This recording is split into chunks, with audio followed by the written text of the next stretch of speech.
Welcome back to What's Next Wall Street. I'm George Alfredas. And I'm Dave Mathews. And the things we learn on the show are only touching the surface of the things you. This show's about finance, tech, AI, and consumer trends, throwing the ultimate party. That's right. If you got a topic that you're dying to dive into, like the one I'm about to explain to you guys in a minute, I want to know what you guys think. Or if you just want to chat, of course, you can shoot us an email at wnwshow@gmail.com. Slide into our DMs on social medias on all social medias. What's Next Wall Street? And don't forget, you can catch every episode. We post new episodes every single Friday just for you on our YouTube channel, WNW Show. Of course, you can listen, as I said, on Spotify, Apple, wherever you get your podcast. But we're having a conversation here, and let me pull Greg up. We just have the things we discuss here. Greg Krause from OptionsPlayers.com. Greg's like, I don't want to be a part of this. So here's the thing, guys. I was looking for a battery, and I was like, you guys, did you know you could use foil on one side? This is like a hack, and these little 20-year-old YouTubers are on here getting 100 million views, saying that you can put foil like right in this part and it works. I should try it just to make, and it worked. And you guys are saying that doesn't work. Well, okay. So you said remove the battery and put foil in it. Just one side. True. Just one side. Okay, so foil conducts electricity. So if a device only requires 1.3 volts to operate, which my Apple mouse works at 1 volt or 3 volts. Okay. And typically though, if you look at the orientation of batteries, if both tops face up and they're side by side, that's a parallel circuit. So that means it's going to be a 1.3 volt product. So technically you could put a piece of foil where the second battery is, and that'll act as a bridge for the current. However, if your battery goes positive to negative, like the butt touches the head, that means it's a series circuit, and that means the product is 3 volts, 1.5 times 2, and the foil will not work because the device will only be getting half the voltage. But as Greg mentioned, you said... You didn't mention anything about batteries. Well, maybe I didn't. But you know what? You guys can talk all around me all you want, but I was right. And... Greg, in some cases, say about a Coke very rare. What'd you say about a Coke can? What were you we're just talking about fuses, replacing fuses with aluminum Coke cans. So Greg might have been in an area where a fuse wasn't available. And if a fuse isn't available, you can take a piece of aluminum, wrap it around the fuse. And the product, obviously aluminum does have a melting point, but a piece of aluminum foil, Celsius. Yeah, you would need to know based upon how much current, at what voltage, what it would take to burn through that aluminum foil. And I'm sure there's an algorithm for it, but you don't know the purity of the aluminum, except for, Greg told us, the top of the cans and the caps are pure 5082 aluminum. Wow. 630 degrees Celsius. And I gave you another tip, you guys, when we were off air, and I don't know why you guys aren't excited about this. I told you what that hole in the top of your can is for, and the top of it's for your straw. Are you talking about the pull thing? Yes. The thing. Okay, yes. First off, that would make sense, but I don't know what it is, but I can tell you exactly what it's for. What? You have a can that's pure aluminum, and I cut a hole in it. It's still structurally sound, but I just used half the amount of aluminum. So it is not made for a straw because people weren't drinking straws when they made that little stupid thing, okay? Nobody was like, ooh, let me get a straw in 1920 when they put the hole there. It was, how can I make this sturdy enough to open without making it full? So they cut a hole in it and said, hey, this is still sturdy, and I got to save this much aluminum. You know what? You guys comment. It's always about the money. You know what? Not about your straw. We're giving you information to make you a millionaire. Yeah. And if you'd rather watch other millionaires, stupid YouTube hacks, then watch them. But I'm just telling you, I saw some Gen Z kid, and he was like, this is what the straw is for. And that's what I use it for now. You should have watched How to Fix a Teleprompter instead of a fuse. This is not what we're here to talk about. We really are here to tell you how to make money and talk about what's going on in the world. So let's get it going. There was a YouTuber that did show the fulcrum point of that pull tab. And the pull tab has to be very sturdy because you've got to overcome the pressure inside the can to pop the piece of aluminum into the can. So it's a advanced lever. It actually has two levers in one. So it's very clever, but it's just the hole for the straw is just for strength to be able to lift on that lever, because it's like two Roman arches and the metal foil coils back around onto itself. Whatever. I believe the you TikTok can use it for a straw. I'm going to use it for a straw. You guys comment below and let me know if you use it for a straw, and it makes you look cool too. And not all Coke tabs are equal. Remember the old school tab? Do they still make tab? It was like a weird shaped one. So they don't make those tabs anymore because people stepped on the beach. And then you had the wild mouth surges and stuff that had a different size one, so. Okay. Well, anyway, Greg, stay there because I'm going to pull you up later when I have more interesting hacks to tell people about. So just stay right there. Don't move. And we will carry on. You got a topic for us to dive into? We want to hear from you. Shoot us an email, WNWshow@gmail.com. Slide into our DMs and check out our YouTube channel where you can see Georgia drinking grapefruit Topo Chico. And that's youtube.com/@WNWshow, which is coincidentally the same as our email, WNWshow@gmail.com. That's right. There's no little tab on here, but you know what? There's a little metal. Oh, okay, let's go. Cap. I'm sorry. Yes.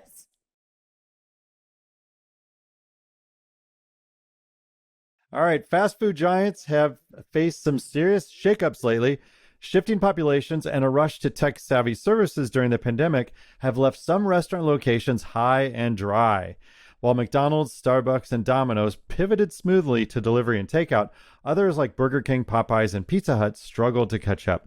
This tech gap pushed several franchises into Chapter 11 bankruptcy, while Pizza Hut's player EYM Pizza was being the last to fold.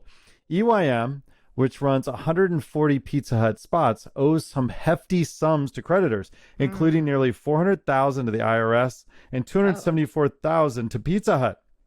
You better pay for that pizza. Well, everything's closing. Every week we're talking about stores closing. Have you ever been to Conn's Home Plus? I go there all the time. Oh, I love that. It's a Texas-based home goods retailer. Yeah. They sell washing machines, fridges, and televisions. It's like a Best Buy for your home. That's right. So it's been around for 134 years. Maybe so. But it's been around for 134 years. They're shutting 73, half of their stores.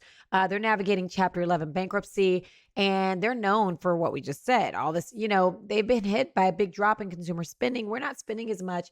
They have assets and liabilities both topping $1 billion, Dave. So they're in talks with a potential buyer to save parts of the business. Florida and Texas are seeing the most closures because it's probably where, it started here in Texas. So that's probably where they have more of the stores. They got 18 and 9 stores closing respectively. So that's too sad. Too bad for Conn's. 134 years. Yeah, and that's sad because I did buy one of my very old refrigerators there. But I guess you won't be using them to furnish one of your new homes as prices hit a record high in May, but the rocket ship is slowing down. The S&P CoreLogic Case-Shiller National Home Price Index. Say that 3 times fast. CoreLogic Case-Shiller National Home Price. Okay, right on. I think that needs an acronym. The CLCS NHPI shows a 6% year-over-year increase from May, although that's down 0.5% from April. Cities like New York, San Diego, and Las Vegas saw the biggest jumps with annual gains of almost 9% or more. Maybe that has to do with the price of these homes. A few weeks ago, we talked about childhood homes and how inexpensive our starter homes were. That was then. This is now. $1 million starter homes are now a reality in 237 cities across the U.S. Now, that's a big jump from 87 cities just 5 years ago.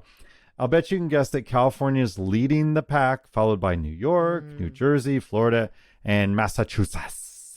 So what's crazy? Like, I'll be at the park with my dog and I'll see like a young couple with a baby.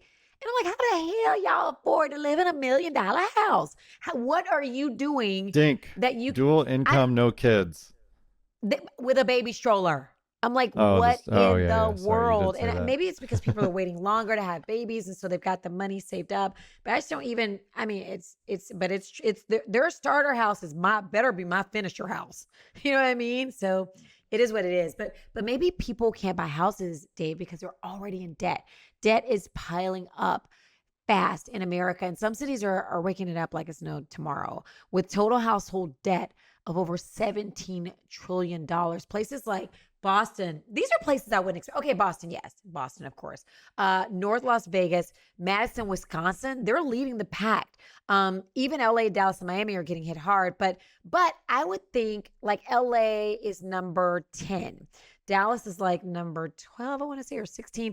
Miami, anyway, they're not top 10. I would think more so than like North Las Vegas. I would think you would see some of the top cities with more people in the top 5, but rising costs for food, as we just talked about, housing, cars, it's driving the debt train.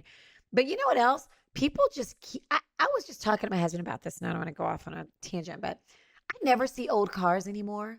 You see, everybody has new cars. I guess everybody leases now, but I'm like, how do these people have these $2,000 a month car notes? I mean, what is in the world? Like, no, I can't do it for a car. Well, that's why the lease is a nice thing to do, especially if you're a contractor, or a way that you can, or own your own company rather, you can write off that car. But yeah, it's what are we gonna do? We're not gonna stop consuming. We're not consumers. Gonna stop consuming. We got the debt train, and it ain't stopping. Choo choo. That's so funny. Hey, now, Georgia, news topic here. First, it was streaming services. Now Costco is tightening up its entrance game. Say what now? The wholesale giant is rolling out new tech to stop people from using someone else's membership card. Now, they did have a photo. I don't have a Costco card because I don't like buying 400 rolls of toilet paper at once like you do in the suburbs. You don't have 3 boys. So if you did, you would realize that would only last you a week. But go ahead. Yeah. So, but on the back of the card was a tiny little crappy black and white picture from what I remember. There still is. Is that right? There still is. Yeah, there is. So now you have to scan your card at the door, and if your face doesn't match a digital system, then they're not letting you in. No photo on your card will bring that ID, or get ready to strike a pose at the membership counter for a new code. Now, I only go there to buy the hot dog, which is like $1.25 or something. How much is a hot dog these days? They have cheap pizza too. I don't remember, but it's cheap. They have really good, cheap food, and it's oily. And this is the you just want that. Yeah, this is the Dave Mathews hack. You don't need a Costco ID to buy the food there. You can just roll in, buy the food, and leave. And that's why the food is on the back side of the cash register. So for this hack to work, you have to go in the exit, but they don't check for IDs there. So I get it. But let me tell you something. No, I was just going to say, when I go through the front, it's like a bouncer. I'm like, dude, I'm just trying to buy some groceries, coming back up. Like, they're like bouncers at Costco. They do not play. Like, they want to see your stuff. They want to see your car. It's crazy. Well, now it's going to be digital, so be on the lookout for that's better. I think that's better. All right. I think it's going to slow people down, but whatever. We'll see. All right. So the streaming companies also had to nip that in the bud. You remember that whole sharing is caring theme? I had everybody on mine, like my sisters, my mama, in different houses using my Disney Plus. But they were losing so much money, but not anymore. Disney their streaming game is leveling up. So for the first time ever, Disney Plus, Hulu, and ESPN are in the green, pulling in $47 million this quarter compared to like $500,000 of a loss last year. So, but heads up, Disney just announced that prices are going up. Even though they're making money, it's not enough. They want to make more. So the prices are going to go up. And like we just said, we're not going to stop consuming. I got to have Disney for my kid, so, and I got to watch the Star Wars stuff. So there you go. There you have it. Well, in another news story, Roku is leveling up its streaming game as well with their new 24/7 sports channel. Holy cow. Roku generally just would do replays of other people's content. So this is interesting. This free ad-supported channel is serving up live MLB games plus original content from the NFL, NBA, and WNBA. Roku's sports chief, who knew they had one of those, says it's going to be your go-to for all things sports starting Monday. So get your snacks and get ready to tune in. This is pretty big for Roku to want to get in the content play, because normally they were just the devices. Yeah. So that's cool. Well, heads up, thrill seekers and problem-causing teams. Six Flags over Georgia is rolling out a new rule. All the guests 15 and under now have to be with someone who's 21 years old. They have to have a chaperone there. And I'm interested to see how this works, because no 15-year-old wants to walk around Six Flags with their parents. Are you kidding me? This move is all about boosting safety after some recent teen-related issues and incidents. So one chaperone can bring in at least 10 kids. How in the heck? No, thank you. So, they're not going to miss out on the fun. There's 10 kids, one person over 21. But out of 10 kids, somebody's got to have a fun parent. You know what I mean? You got to have that one. Like, it wouldn't be me, because I'd be like, get down. No, you cannot have this. No, you can. But out of 10 kids, somebody's got to have a fun, big brother, uncle, aunt, parent. So I guess it'll work out. We'll see. I can't believe this. My parents would never let my brother and I roam around Six Flags as free roaming children. But I've had friends that have taken their kids there. They're 13, 14. Drop them off. I'm like, oh, are you crazy? Oh, yeah, but things are different. Things are different now. I mean, I went to the mall I worked at the mall when I was 15. Yeah. But my parents would drive, no, they didn't drop me off at the mall. Never mind. I take it back. But Six Flags, yeah, I think my parents let me go at like 14. That was high school for me, 9th grade. So they let me go once I was a high schooler, but I was too afraid to cause problems. I wasn't out there doing crazy stuff. But these teens now, they're trying to be on TikTok and trying to go viral. So they're just out there doing crazy stuff on these rides. Today's pro tip is brought to you by OptionsPlayers.com. Trading solo, major FOMO. Going it alone can be hella tough and pricey. Cue money flying away emoji. But guess what? Rolling with a squad of like-minded traders can totally level up your game. Surround yourself with a community that's all about those gains and watch your productivity and consistency soar. OptionsPlayers.com has the hookup with a dope community and all the resources you need to get the glow up as a trader. Best part? It's free to start. So why not jump in and upgrade your trading skills today? Here we go.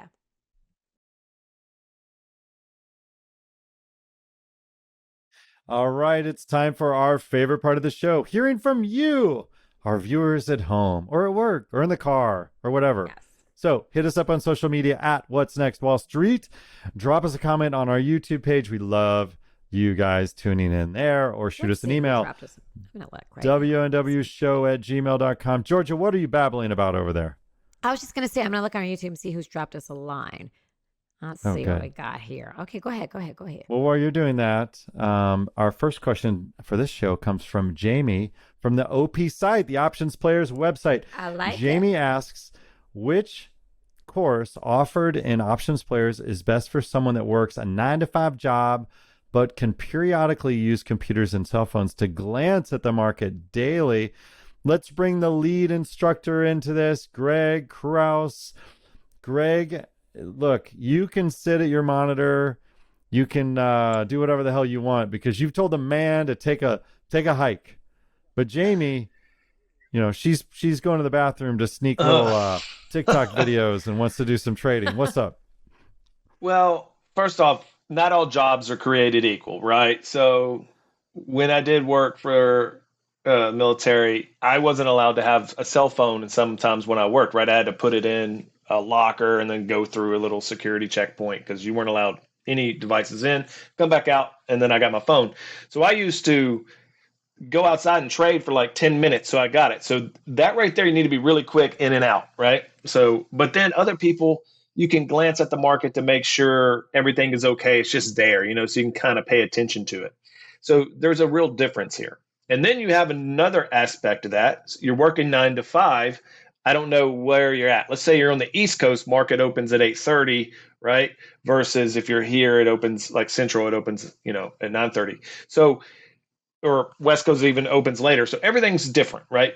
But let's just say you can have overnight trading. We have Green Goose that allow you to trade at the end of the day in the open. So if you could be there at the close of the market and the open of the market, you can look at that strategy and you don't really have to pay too much attention throughout the day.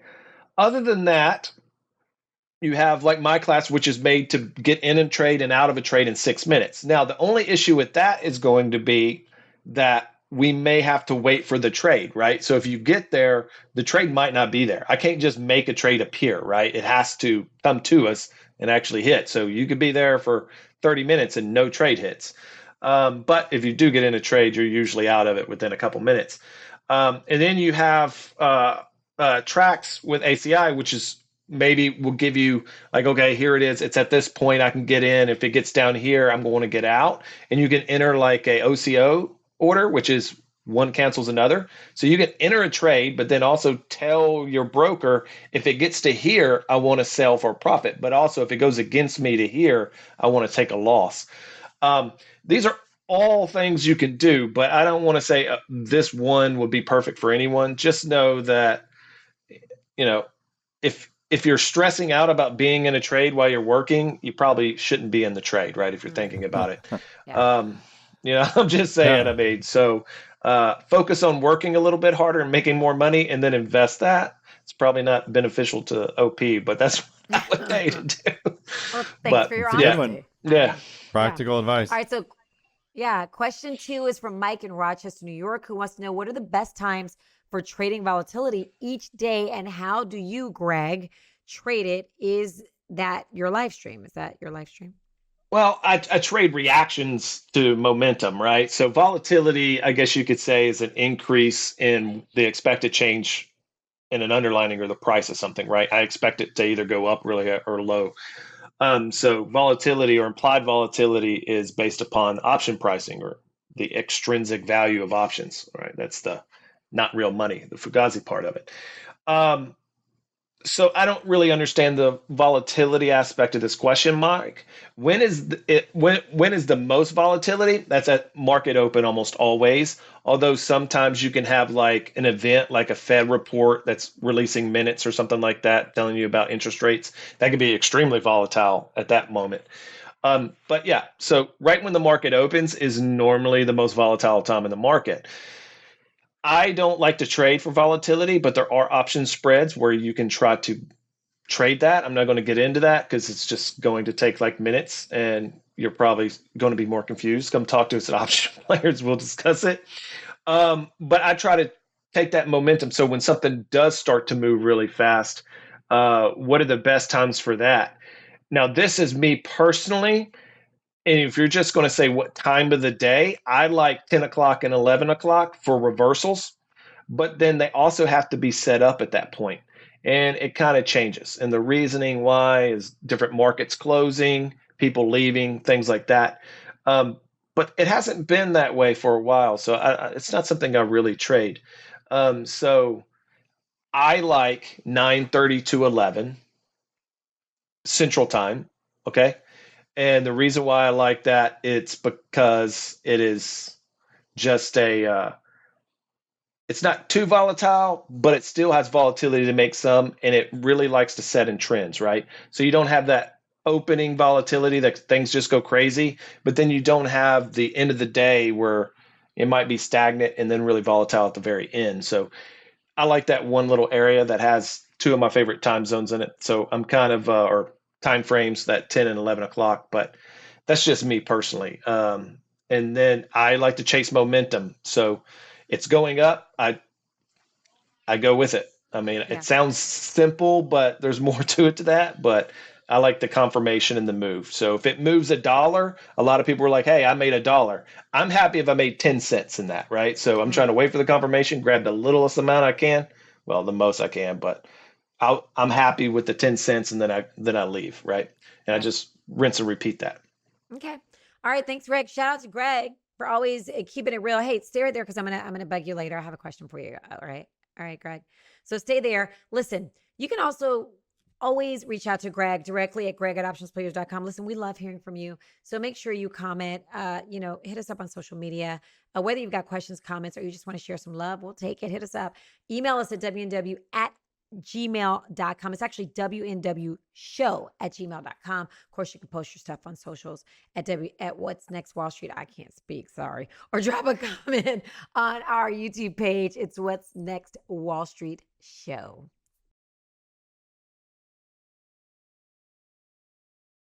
All right, this spring, when it was announced, I made fun of the Rabbit and Humane Pen, which were two gadgets proposed to make the most out of nascent AI accessories that we really didn't need.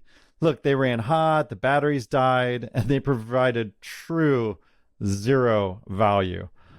Of the 67 million raised from the Rabbit alone, the end result just didn't justify the raise. And they even partnered with a company out of Berlin, Teenage Engineering. They make super cool gadgets already. So you'd think that would be a sure thing for a win, but it wasn't. Now, these days, rumors are that Alexa is getting an AI bump in her capabilities, and she'll include a monthly service fee, like on top of your Prime membership, and that doesn't make sense. Team Amazon. Just roll that into Prime like you do with everything, video streaming, music, you name it, please. And also, Apple is working on their Siri Boost. And really, listen to me if you work at Apple. When I ask for music on a streaming or news service, don't assume I want to listen to something random when listening to the same playlists and same news organizations that I already do several times a day.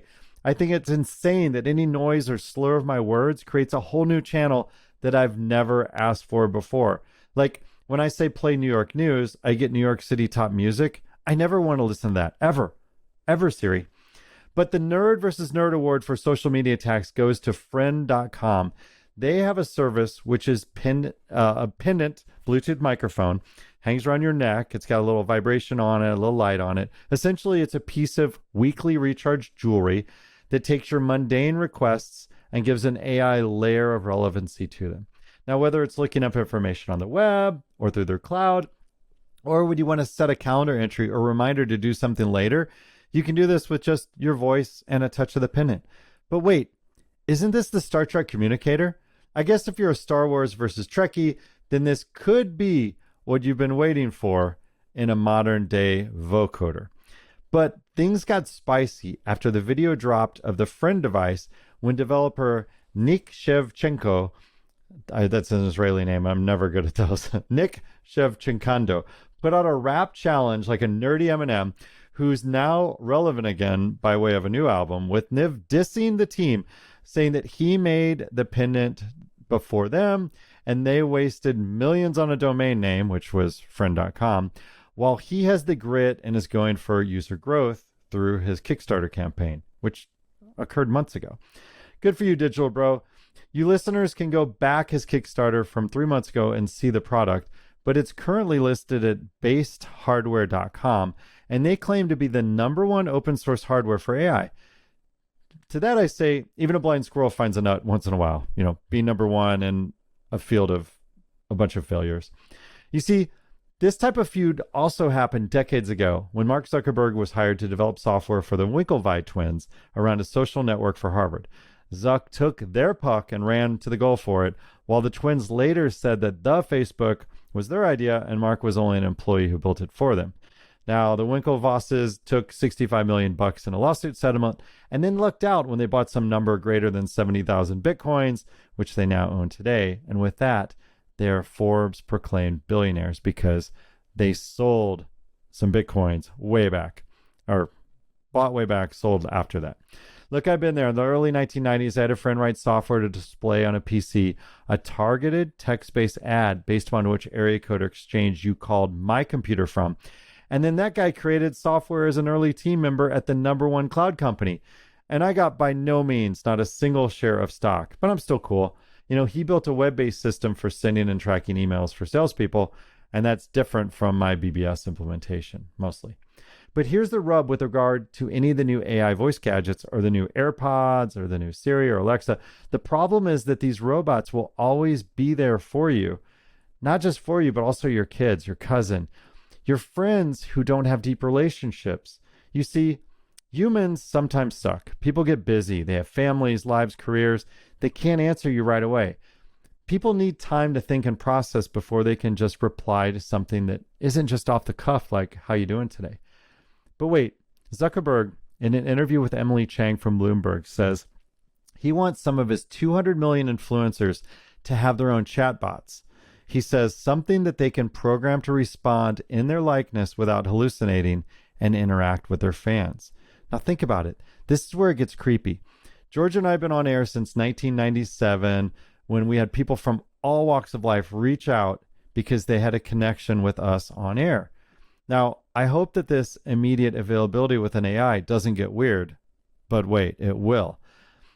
If you're a Gen AI or whatever comes after Gen Z, you'll be accustomed to instant gratification from robots, the web, pinch and zoom, whatever.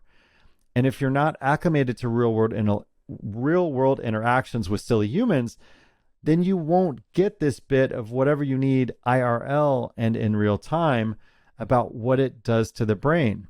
You'll be trained on instant results at near zero cost. And this is what I'm fearful of, because humans don't work that way. I hope that the anguish that presents itself from the lack of instant knowledge doesn't result in a breaking point with the audience doing things that take away from society versus being beneficial. So what do you do with this in your own home? Well, if you have any Alexa devices plugged in, still, a lot of people unplug those, you can keep those and hope that you'll at least get a preview of some of the new features without spending any extra dimes. As for Apple with Siri, developers got the first version of her this week, and the results are that she follows a thread of context fully, so you can string together stories and she doesn't get lost in the conversation. Now, I'm excited to see what happens in the voice AI wars, but I won't be buying another gadget. This gadget guy has enough, and I think that Apple's going to do execution on this platform the best. So you might want to snatch more of that company in the stock market if their risk profile is good for you. And look, a lot of people are wearing the white earbuds in their ears, and that's for a reason. They work, they pair well, and then you've got Siri right in your brain. I'm Gadget Guy. Thanks for tuning in.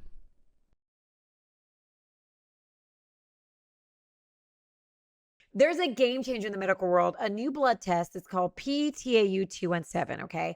And it can detect Alzheimer's disease with over 90% accuracy. Is that insane? This test is even more accurate, Dave, than diagnosis from specialist or primary care doctors. Like, what? So these super impressive results were published, of course, in the Journal of the American Medical Association, making a huge leap forward in early detection. So we've got the fat shot.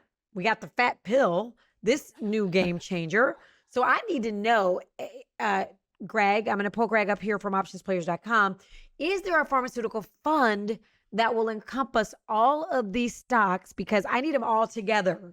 You know what I mean? Well, I mean, if you're like an ETF, there is a pharmaceutical. I don't like to say, hey, these people, you should invest in this one or that one. I like to find someone on the team that has a record of winning, and then if he leaves, I might not do that. So you might be looking for the chief financial advisor or the investment advisor, whoever that is who manages that portfolio. So you can look, you probably heard of places called like iShares or Vanguard or VanEck, right? So you could take PPH, which is the VanEck Pharmaceutical ETF. It's led by Peter, oh man, I'm going to mess up his name. Whatever. I think Lau, but it might not be the right word. Okay, I don't have it up on my screen, but I think it's Lau. But he's a math guy.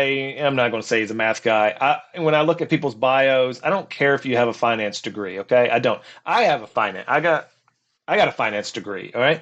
All I learned was how to do math to calculate interest and all this, and whoop-de-doo, I could do that on Excel now. So everything I spent all this time learning how to do, years of, look at this, I can just write a code real quick in Excel, put in numbers, it does it for me. I didn't even need to be smart to do it, right? So that's what I learned. Now, experience is a whole different, another thing. They didn't teach you that in college course. Right. But when you're looking at these people and you're looking at the people that are handling it, I'm always looking for the nerdiest person I can find. Okay. I want extremely good risk management and things like that. And nothing, it seems to be the best performing ones. The guy's bio always says math, or, it doesn't say math. It just say like mathematics or whatever. Right. Okay. So that's the guy I'm looking for. Okay. The nerdier, the better. Mathematics degree. And then I look at his performance.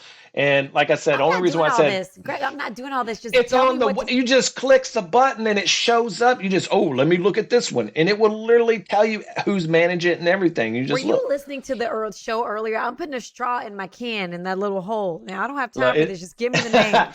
Or you can just ask AI what is the best performing pharmaceutical ETF over the last 5 years. It's probably going to tell you PPH because it probably is, and that'll give you the answer.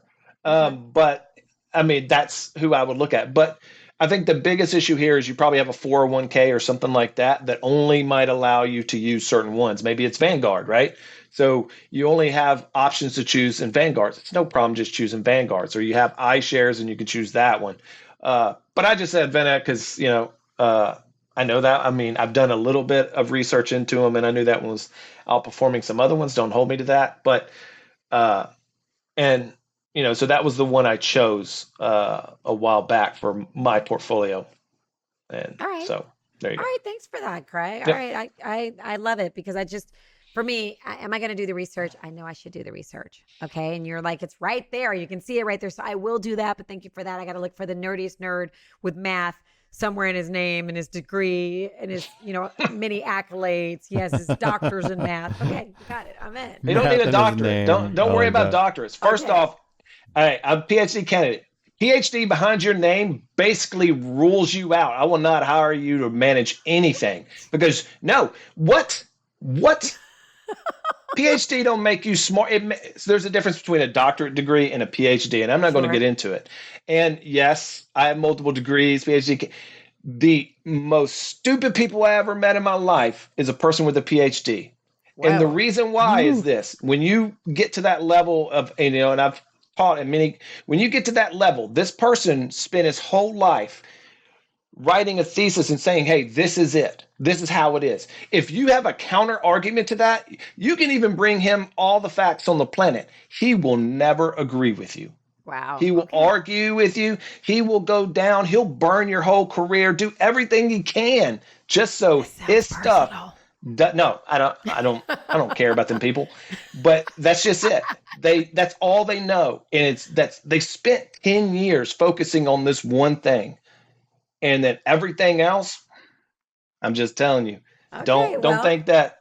That don't mean anything. So don't look at when you're investing, this guy's got a PhD, I'm going to follow him. Now, if it's a PhD in mathematics, okay, that dude's super nerd. You can go with that one. Okay. But anything else, probably not. All right. But yeah.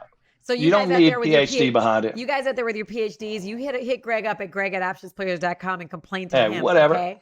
There you go. Thank you, Greg. Yeah, a BA in mathematics, just as good as a PhD in whatever else. All right. Thank you, Greg. You got questions? We're all ears. Hit us up at WNWshow@gmail.com or connect with us on all the socials at What's Next Wall Street. We want to hear from you. The show is based. That's right. You program us. Right? That's how we learn. That's exactly right. Yeah. So make sure, binge all of our episodes on YouTube. Oh, just good search idea. WNW Show. Or listen on Spotify, Apple, or wherever you get your podcasts.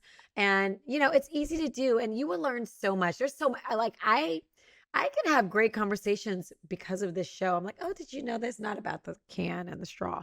Other things. That's so funny. All right. Don't forget to subscribe to us. Share the show with a friend. We grow from you. Just click that little share button inside of Spotify or Apple Podcast and give it to a friend. Let them be as smart as you are now. I'm Dave Mathews. Okay. All right. And I'm George Alfredas. Make sure we will catch you next time. So make sure you catch us next time on What's Next Wall Street. Bye, y'all. Water. Bye, darling.